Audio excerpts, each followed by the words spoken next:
for a tsunami. And I Yes. guess we are kind of getting there.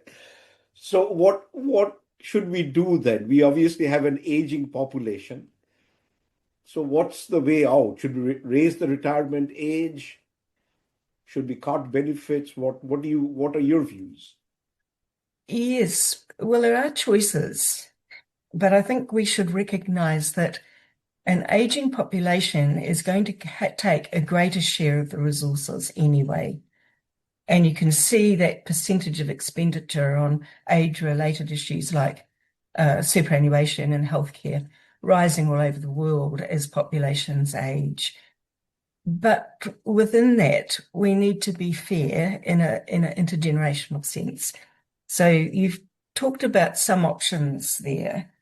One is the common one that you hear all the time. Well, why don't we just raise the age?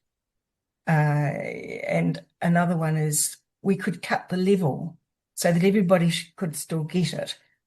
And another one is, well, why don't we just means test so that the wealthy don't get it?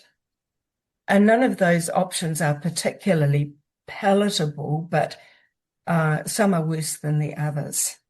One of the worst ones is simply to link the pension to the CPI, because we know that already many superannuitants are actually poor, that they're struggling. They come into retirement, they don't have anything other than New Zealand super, and they don't often own their own homes, this group. So there's that group that have reached retirement often after labour-intensive work, and that is more than they can do work-wise. They can't work anymore.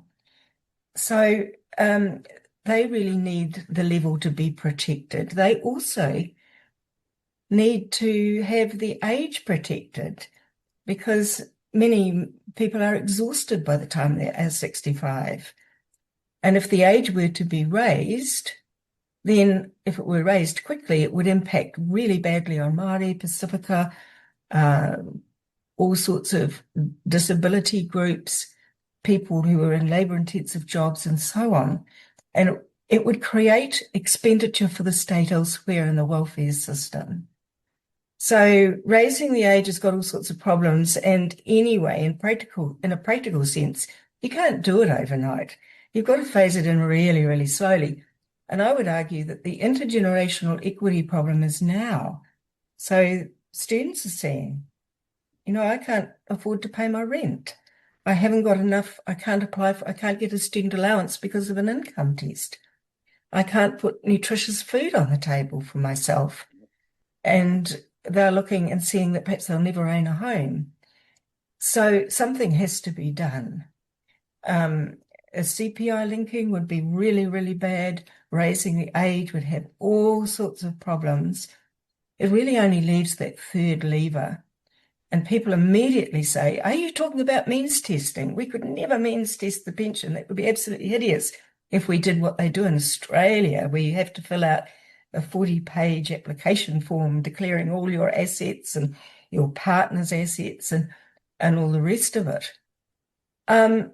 We need to take a step back and say, look, what do we do already with super that we could tweak? And it's not right just to look at the gross cost of New Zealand super, because it's taxable and we've got a progressive tax system. So those on the lowest rate of tax, because they don't have other money, get quite a lot more in the hand than somebody who's on a 39% rate. But even that person on a 39% rate, that's somebody earning over 180,000 of other income, they don't lose at all. They still get 15,000 in the hand. So what we've argued in the Pensions and Intergenerational Equity Hub is that we should look at tweaking the tax system, go back to something we did years ago, which was a surcharge on people's other income, but do it in a way that relates to the 21st century. So we've designed a basic income, so it's an untaxable grant for everybody at the same level. So everyone's still getting the same, it's still universal, But if you opt in at 65, then all your other income is taxed on a progressive scale that effectively creams it off the top end. So I modelled this with Treasury's assistance, and it's clear that you should be able to get about $3 billion without hurting anybody too much. Most people would be completely unaffected. And there are other tweaks that you could do if you wanted to raise more money. And then you would redirect that money into solving some of the poverty issues that we're seeing in this country that we didn't have 20, 30 years ago.